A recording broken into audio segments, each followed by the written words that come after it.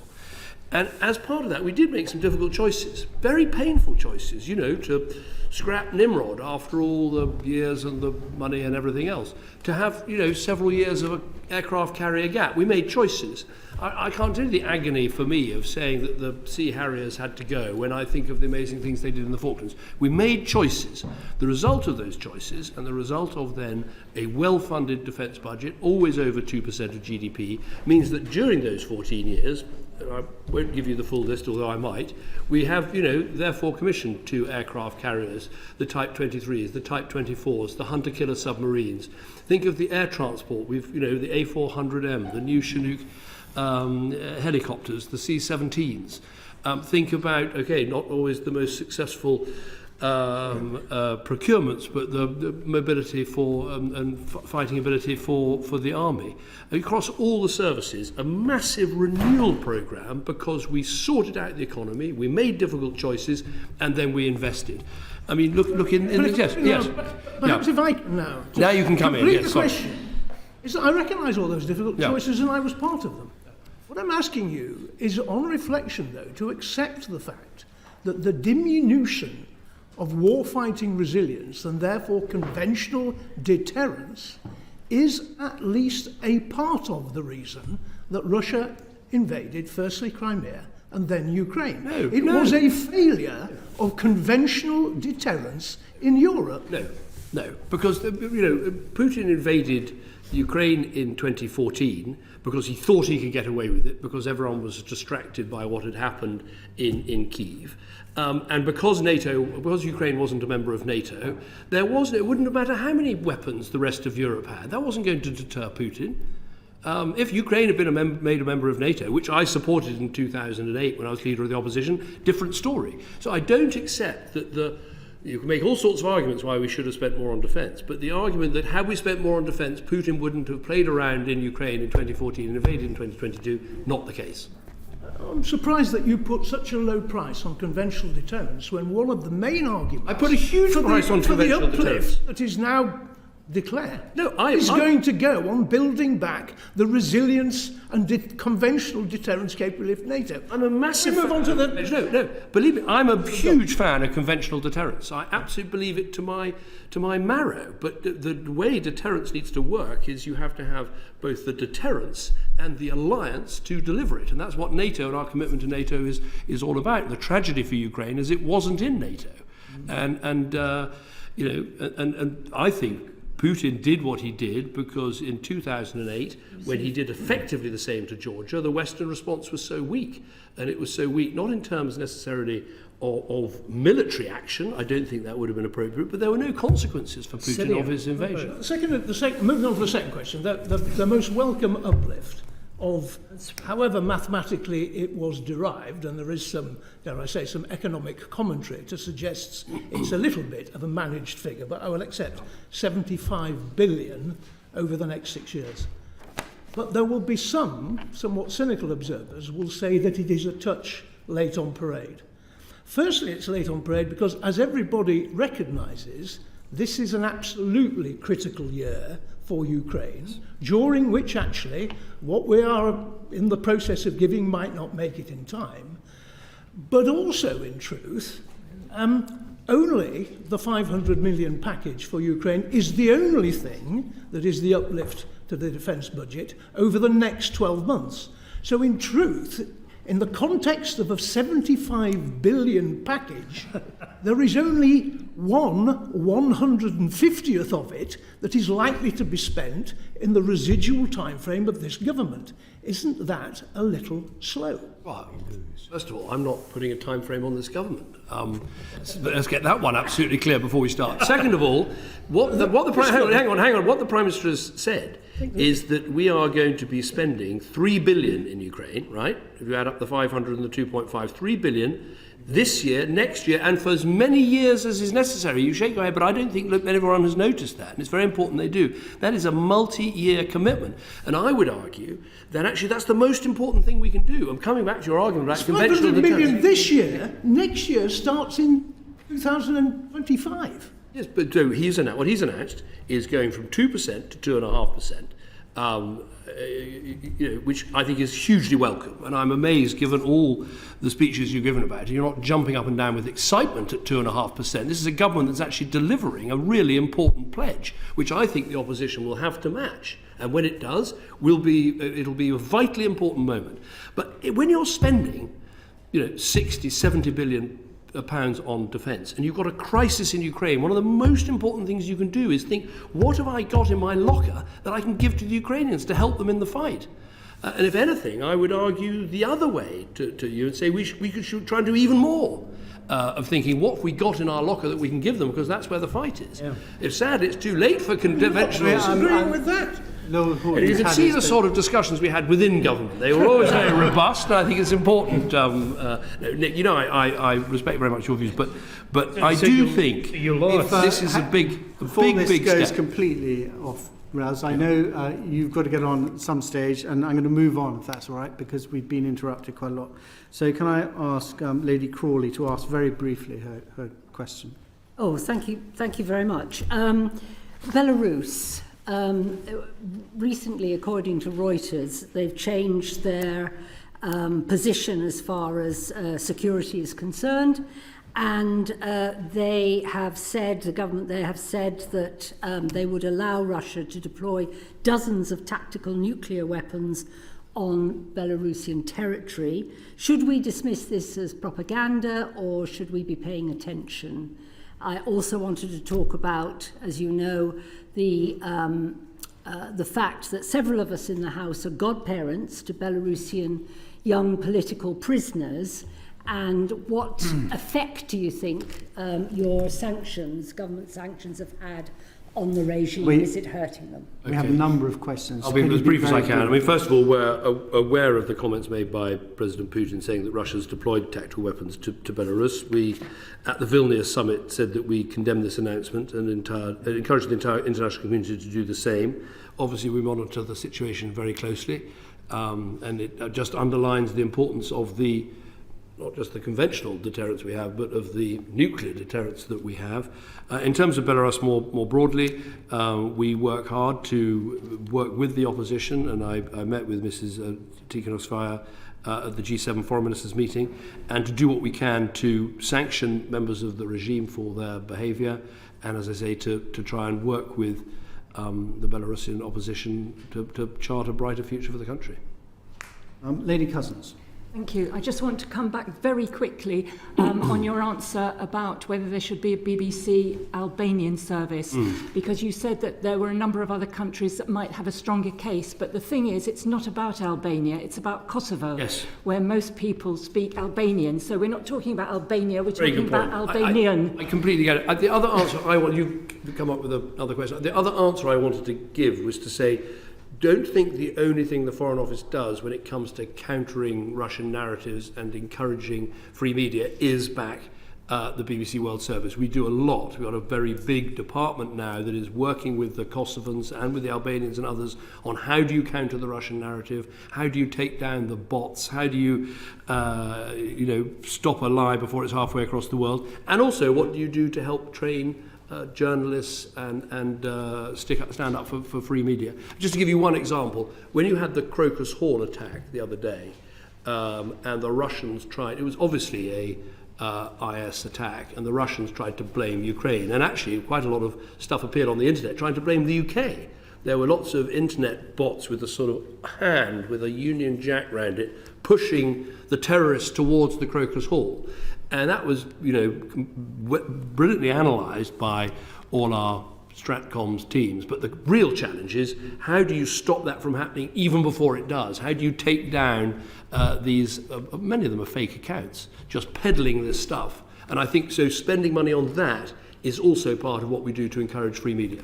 Bearing in mind the value that we've had from BBC Serbia, wouldn't it be a good idea for you to give a bit more thought to how to sit BBC Albanian, not Albania, alongside that? I will certainly go with thinking about it. We do a lot to help Kosovo. I've met with Prime Minister Kurti twice in the last 6 months, and we do a lot to help them. Thank you. Lord Wood. The Prime Minister's repeatedly said that he's prepared to leave the ECHR, European Convention on Human Rights, if it interferes in its judgments with the Rwanda policy. The Foreign Office has always maintained internally and externally that that would diminish British influence if we left the ECHR and put us alongside Belarus and Russia as the only European countries not in it. Which side are you on this debate, the Foreign Office or the Prime Minister? I'm on the country side and on the Prime Minister's side in that, look, you know, we don't think that membership of the ECHR is inconsistent with the policy that we're pursuing, which I completely support and is necessary. But I've always said, you know, when the ECHR sometimes does things that are, you know, against our national interests, you should stand up and say so, as I did with the issue of prisoner votes. I think they were completely wrong. They were trying to insist that, you know, we had a duty to pass legislation in this House and, you know, that we had to give all prisoners the vote, and I think that was nonsense. So we should stand up for our rights and stand up for our democracy. We had rights in this place, including in this House, legislative rights, long before the ECHR even came into existence. But I don't think it's necessary to leave, and I hope it won't be necessary. I know you have to go soon, but Lady Fraser, you've got a very quick question. Very quick question. You've recently been to America. We're very glad that they have voted through their support for Ukraine.